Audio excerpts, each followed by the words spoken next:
do all the cooking in my own household. Like, what is going on? Hey guys, welcome back to Love, Dating and Marriage Relationships with me, where we share, ask and answer relationship questions to help you and I build a healthy, loving, godly and long-lasting relationship. Now, I felt really compelled to come and talk to you guys about a topic which I know a lot of people struggle with in marriage, including myself at one point or the other. I've heard some stories and I thought it'll be useful to come and talk about it and also share one or two of my own experiences as well with you. And the topic I'm talking about is comparison. Comparing yourself or your spouse or your marriage to others. Now, before we get into the video, if you find this video helpful, let me know by liking the video. Also subscribe to my channel and remember to share this video with others as well. Keep on watching. So it's important you know that the enemy does not want you and I to have a long-lasting marriage, and as a result there's so many traps that the enemy puts in place in this journey so the people who are not aware can actually fall. So it's my prayer that at the end of this video you become more aware of those subtle or big comparisons that you make, and you also have the strength and the grace to stop comparing. So I know a lot of people would say, well, frankly, I don't care about what people say about my spouse. I don't care what people say about my marriage. You know, the question I have for people like that is, are you telling yourself the truth? Because if genuinely deep down in your heart, you know that you frankly don't care about what people say about your husband or your wife or your marriage, then good for you. But then there may be some other people who actually tell themselves, I don't care what people say, I don't care what people say about my husband, my wife or my marriage. But when they see things on social media or they hear what happens in a friend's home or someone else's marriage, unconsciously these comparisons begin to flow through either their mouth or, you know, it begins to reflect in their actions. Sometimes we compare our marriages because we're insecure about a lot of things, and if you're not even aware of your insecurities, then it'll be very difficult for you to be able to place a lead on those insecurities that can then lead to comparisons in marriage. And guess what? Your marriage can only be as healthy as you are as an individual, and some comparisons as well come from a place of false expectations. So say before you got married or as a newly married person, you've heard of, you know, what can be attainable in a marriage, right? You've heard of how some husbands behave at home, how some wives behave at home, and you tell yourself, okay, this is what my husband is going to be like, this is what he's going to do, and this is what I'm going to do, or this is what my wife is going to be like, and this is what I'm going to do.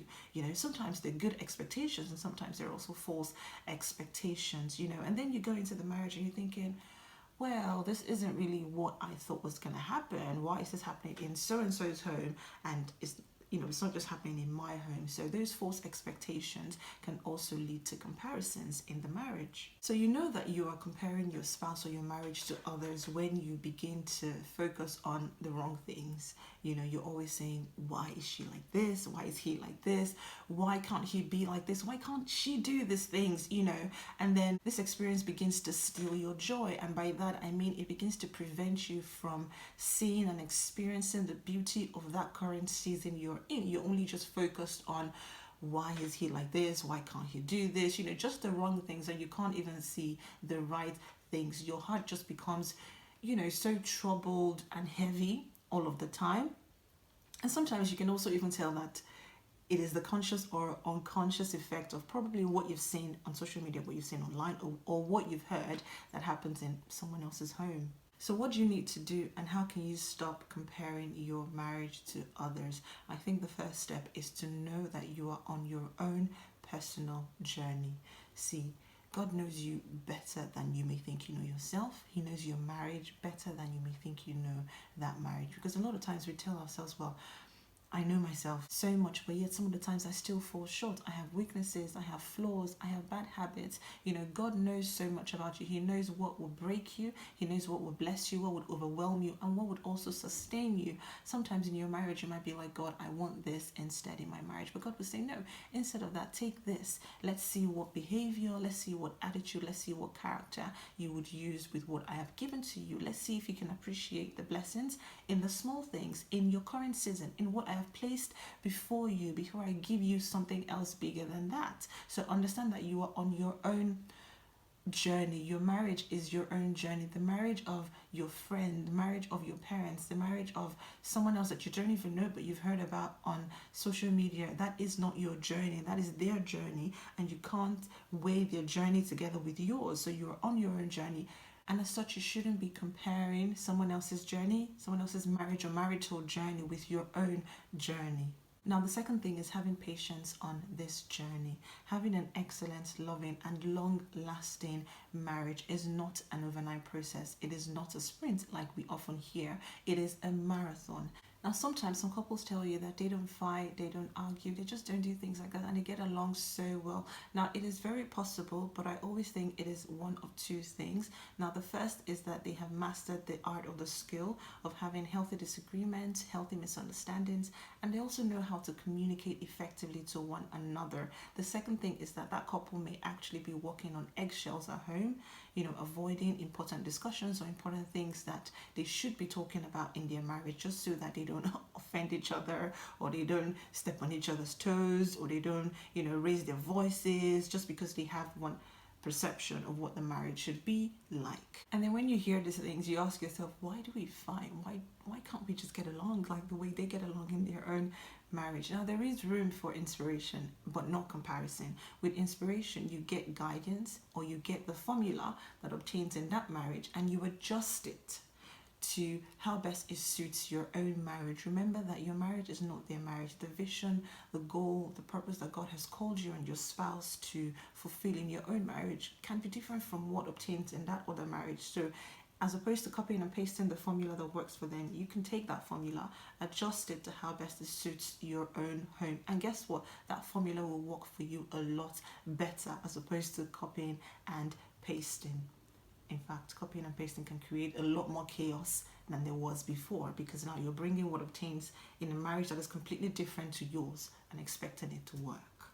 The next thing is that growth is visible in your marriage if you want to see it. Now, if you're struggling in your marriage and you keep asking yourself, why can't he do this? Why is she like this? What is going on? It may be that you're focusing on the wrong things, and you should instead try and focus on the right things. The more you compare, the less you're able to see the great qualities and the growth in your spouse and in your marriage, of which comparison promises awareness, that your eyes will be open, some sort of perfection, whereas it creates envy, discontentment, and blindness, which prevents you from again experiencing that beauty and that blessing in your current season. So sometimes focusing on the good things can actually enable your spouse, your husband, your wife to start taking interest in some of those things that you've been complaining about.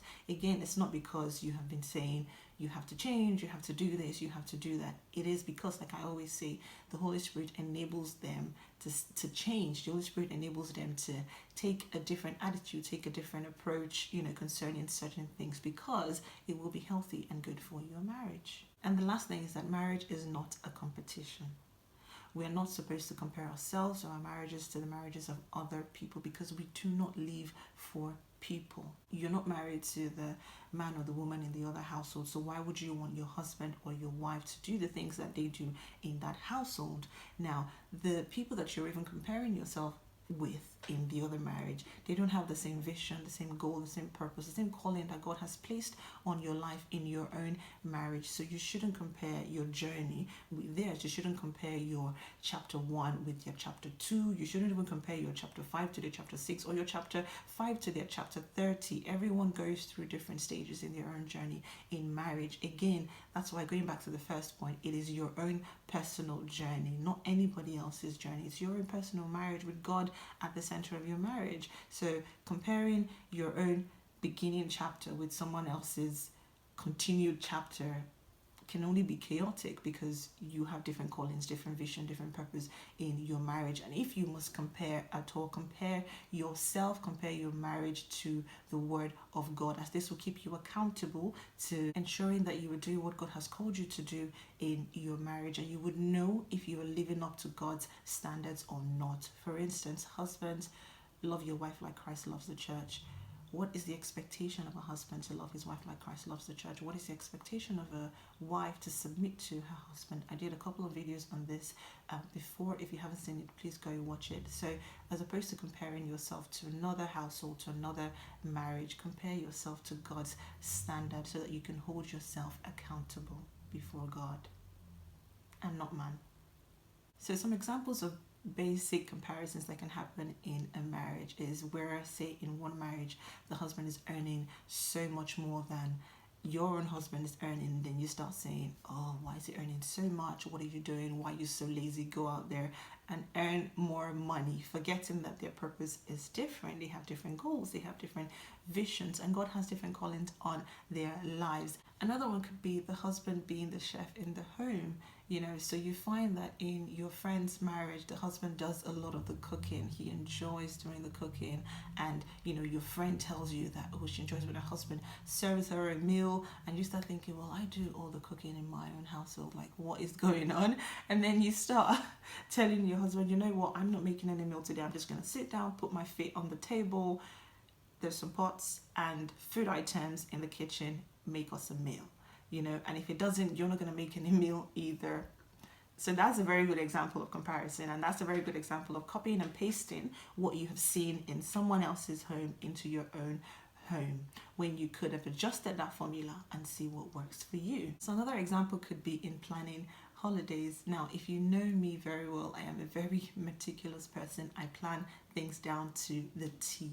So when we initially got married, I found that when we go for a long holiday, a short holiday, or a weekend getaway, I would be the one to do most of the planning of the activities that we would do when we're away. Now, again, I had no problems doing this, but I was also aware of some marriages, of some homes where the husbands would be the one to plan everything down to the T, and sometimes the wives may not even be aware. They may not even know what the husband is doing, and I wanted that as well. So I had this conversation with my husband, and he said, well, it's not like he can't do it. Sometimes he does it, but it just doesn't come naturally to him. And I think God made me realize that this is an area of weakness for my husband, but for me it is an area of strength. The fact that I may do some of the planning and arrange the activities that we would do when we're away, it doesn't take anything from the experience and the beauty that we share together on holiday. So being able to identify this area of strength helps us to work together as a team, and then we can complement each other.